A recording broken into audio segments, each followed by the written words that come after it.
Matsayang araw. So ngayon naman ang tatalakayin natin ay geometric sequence at mag-create tayo ng finite and infinite geometric sequence given ang first term at ang common ratio nito.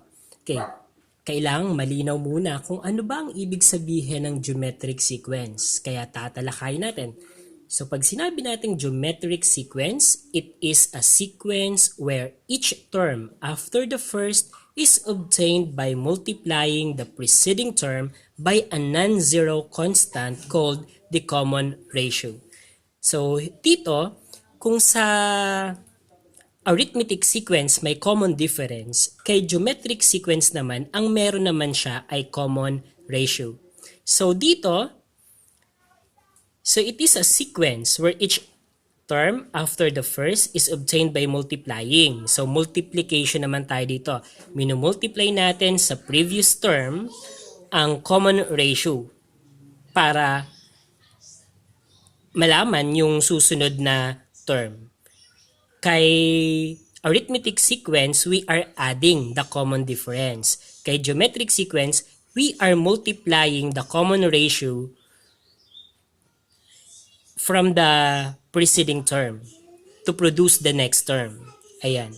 Okay. So, may activity tayo dito na gagawin. So, mag-create tayo. So, create a finite and infinite geometric sequence. So, finite, ibig sabihin may specific number of terms. Infinite, ibig sabihin walang specific number of terms. So, paano kaya natin gagawin ito? So, dito sa activity natin, ang given ay ang first term, which is the a sub 1, and the common ratio, which is the r. Ayan. So, number 1, our first term is 2. So, we will write here the number 2. So, lagay natin dito. So, 2. And then, ang common ratio natin ay 3. So, anong gagawin dyan? So, batay sa definition, we are about to multiply the common ratio to the preceding term. So, we will multiply that 3 sa first term natin to produce the next term. So, times 3. So, 2 times 3, 6. Okay, so na-produce ang second term. And then, to determine the next term, magmumultiply ulit tayo ng 3 because that is the common ratio. So, 6 times 3, that is 18. Ayan. And then, so times 3 ulit tayo. 18 times 3, ilan ba yan? So, manual tayo. So, 18 times 3. So, 8, 16, plus 8, 24. 1 times 3, 3, plus 2, we have 5. So, 54. So, the next term is 54. So, eto, finite na siya. So, pwede na nating ilagay dito. So, ang finite natin, so, finite, we have 2, 6, 18, and 54. So, eto na ang finite geometric sequence natin. Pag infinite naman, we will just copy this. So, 2, 6, 18, 54, comma, and then the ellipsis. So, naglagay tayo ng ellipsis, ibig sabihin, in that pattern, by multiplying 3 to the previous term, we will determine the other terms. So, yan. So, eto ay infinite na kasi may ellipsis tayo, continuous pa yung geometric sequence na to. Marami pa or napakarami pang terms ang pwede nating ma-produce. Okay? So we have the finite and infinite geometric sequence given that the first term is 2 and then the common ratio which is 3. Okay, number 2 tayo. So paano naman etong number 2 natin? So ang number 2 natin, ang first term natin ay 3. Then common ratio 4. So, times 4 tayo. So, 3 times 4, we have 12. Ayan. And then, so, to find the next term, so, yung 12, imumultiply by 4. So, try na natin dito. So, 12 times 4, So we have 2 times 4, 8. And then we have 4. So 48. So here we have 48. The next term, so times 4 ulit kay preceding term which is 48. So 48 times 4. So 48 times 4. 8, 8, 16, 32. So 3, 4 times 4, 16, 17, 18, 19. So 192. Okay, so pwede na yan. May 4 terms na tayo. So kay finite geometric sequence in this condition, we have 3, 12, 48, and 192. So eto na ang magiging sagot natin. Kay infinite geometric sequence naman in this pattern, we will just copy. So 3, 12, 48, 192, and then the ellipsis for us to determine that it is an infinite geometric sequence. Okay? So next, number 3. Okay, ang number 3 natin ay may fraction. So paano naman kapag ang common ratio ay isang fraction? Ano po?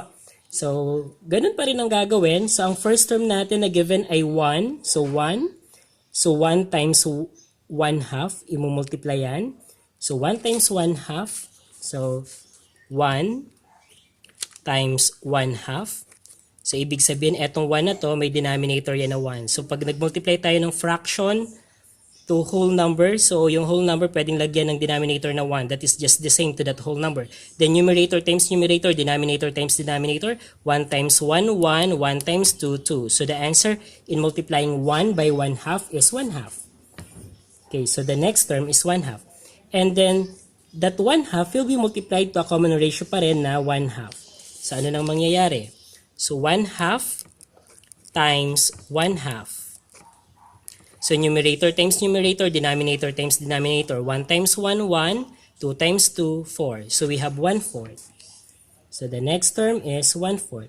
Then times the common ratio again, which is 1 half. So yung 1/4 natin, imumultiply natin kay common ratio 1 half. So here, 1 times 1, 1. 4 times 2, 8. So we have 1/8. Okay, 1/8. So 1, 2, 3, 4. So 4 terms na, pwede na yan. So ang finite geometric sequence natin in this pattern ay 1, 1 half, 1/4, and 1/8. So we have this. And then, to make it infinite, we will just copy that. 1, 1 half, 1/4, 1/8, and then the ellipses. Okay? So hope you understand. Okay, next number 4 tayo. Okay, so ang number 4 natin, ngayon naman ang common ratio ay negative 2/3, fraction but negative, and then ang common ratio natin ay positive. So take note that pwede maging positive, maging negative yung first term or yung common ratio natin. Kaya dapat ay alam din natin kapag ganito. Okay, so here, so we have the first term which is 2.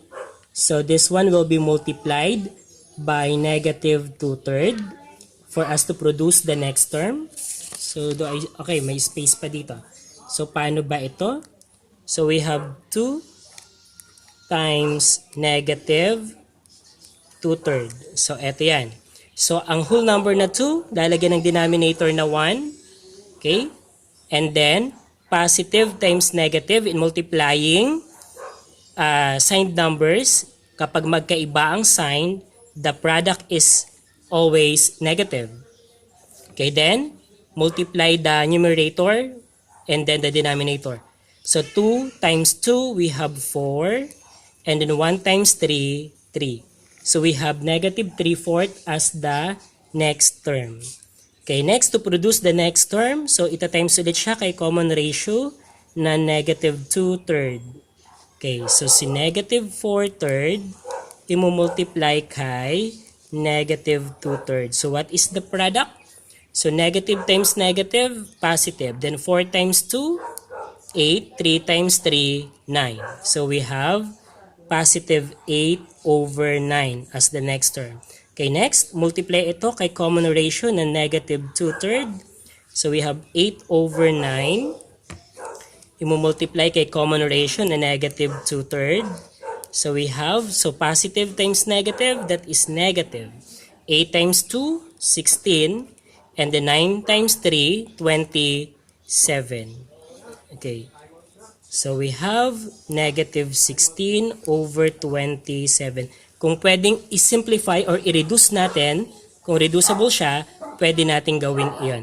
So eto naka-apat na terms na tayo. So pwede na tayong huminto to have the finite.